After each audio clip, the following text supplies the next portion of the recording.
Welcome to Capitol Hill Ocean Talk on oceanslive.org. I'm your host, Kate Thompson, and we're live at the museum in Washington, D.C. for Capitol Hill Ocean Week 2014.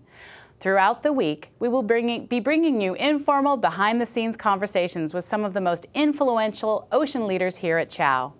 If you're just joining us, that was Counselor to the President John Podesta delivering the opening keynote for the symposium, including a very exciting announcement about the new nomination process for our National Marine Sanctuaries. We'll have more on that later, but first I'd like to thank the National Marine Sanctuary Foundation for hosting this event for the 13th year in a row. Thank you as well to our generous sponsors, including the National Oceanic and Atmospheric Administration, the Gordon and Betty Moore Foundation, the Western Pacific Regional Fisheries Management Council, Pacific Life, the Campbell Foundation. For the next 3 days, we will be streaming every minute of CHOW, which brings together ocean leaders from around the world to tackle the most critical issues facing our blue planet. New this year, viewers at oceanslive.org can chat their questions to us each day throughout our broadcasts. Now joining me in the studio, we actually have Tracy Hajduk, our National Education and Volunteer Coordinator for NOAA's Office of National Marine Sanctuaries, and Robyn Walters, the Sanctuary Foundation's Volunteer of the Year. Thank you two for so much for being here today with me in studio. Thanks for having us. So we just heard an amazing, exciting announcement from John Podesta regarding the National Marine Sanctuary System and its new nomination process. So communities are an extreme key to what we do in sanctuaries, and volunteers, of course, are part of those communities.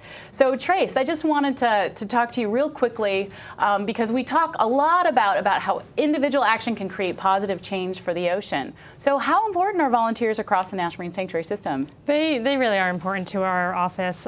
Our volunteers do so much for us, and they really help us meet our mission in ways that we're not able to do alone.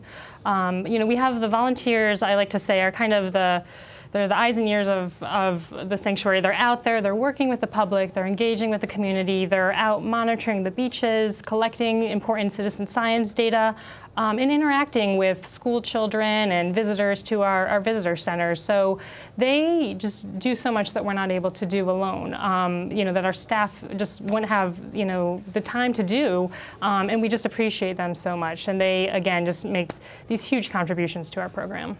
So how many across the system do we have? We've got a good number of volunteers, which I'm really proud to say. We have both long-term volunteers, so those are volunteers that may be with us for a longer period of time, a year, a couple months, even some of them even 15 or 20 years.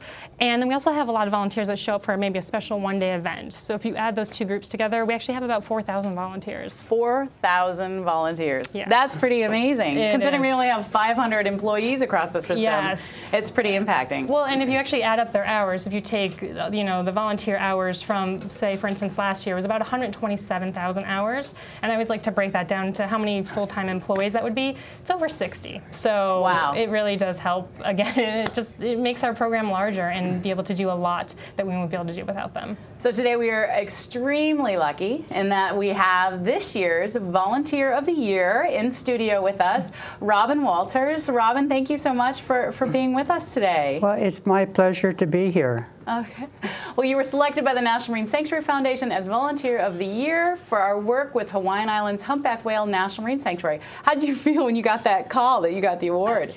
I was in the visitor center, and one of the staff people came down and said, "Robyn, come upstairs. You have to talk with Jason Patlis on the phone."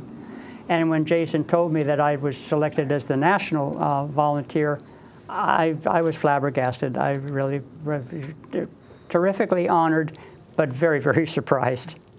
Well, as Tracy mentioned, we have 4,000 volunteers across the system. So, of course, you are one of those amazing volunteers, and were chosen as Volunteer of the Year this year. You yourself logged 450 hours for us. Why do you donate so much time to the sanctuary? Well, I learned a long time ago that retirement is a lie. And when I moved to Hawaii full-time with my husband, I said, I have to give back. And ended up with one job at the sanctuary. Now I have 10 jobs at the sanctuary. I'm just a girl who can't say no, and it's so vitally important and so vitally interesting, and it keeps those of us of a certain age involved, and interested and interesting. Right.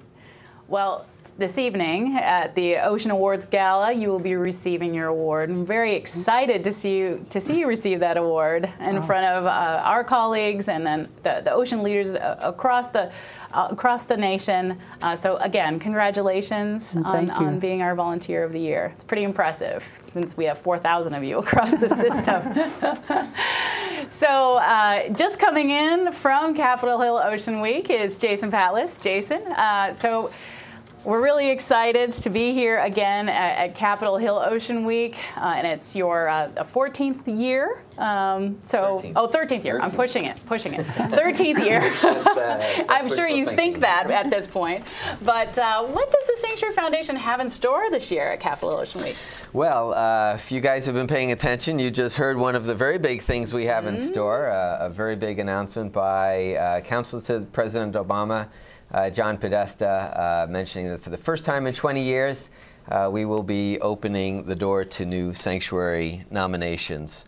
That's something that many of us working on national marine sanctuaries has wanted for a long time.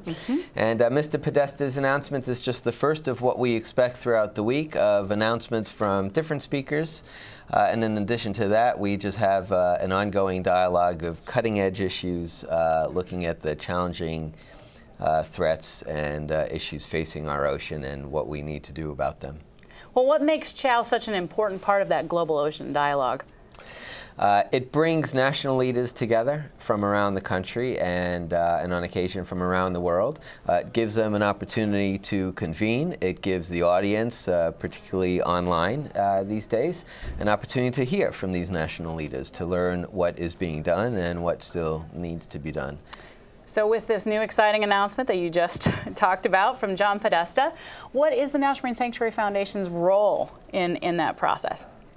So our role, first and foremost, is to support our national marine sanctuaries. We do it in a variety of ways. We do it through advocacy. We do it through policy education, and CHOW is a good example of that. We do it through fundraising, because the federal appropriations is always never enough for what's needed, and so we look to leverage private sector dollars with public appropriations, and those are among the things that we do at the National Marine Sanctuary Foundation. Well, Jason, thank you so much for quickly joining us after Podesta and his wonderful announcement and the keynote for CHOW this year. So communities make a difference, and they make a difference in the nomination process, and they make a difference through wonderful people like you, Robyn. So we're very excited to see Robyn get her award tonight at the Ocean Awards Gala that the National Marine Sanctuary Foundation hosts every year. We actually will be giving you an exciting glimpse into that probably tomorrow on tomorrow's broadcast or Thursday's broadcast. So make sure you tune in to get that information and to see Robyn accept her award. And thank you so much for all that you do for sanctuaries and for the ocean. And we're so excited to see what's coming up. More announcements in CHOW this week. And if I may, let me say a big congratulations to Robyn as well. Yes. It's an honor for us to be able to recognize the work that the volunteers do around the country. And it's a pleasure for me to spend some more time with you as well. Well, wonderful. Okay, so today at CHOW, the focus is all about our changing ocean planet, starting with the State of the Ocean panel coming up right after this at 11 o'clock. At 1:15 p.m., we have Climate Realities, Preparing for the Worst.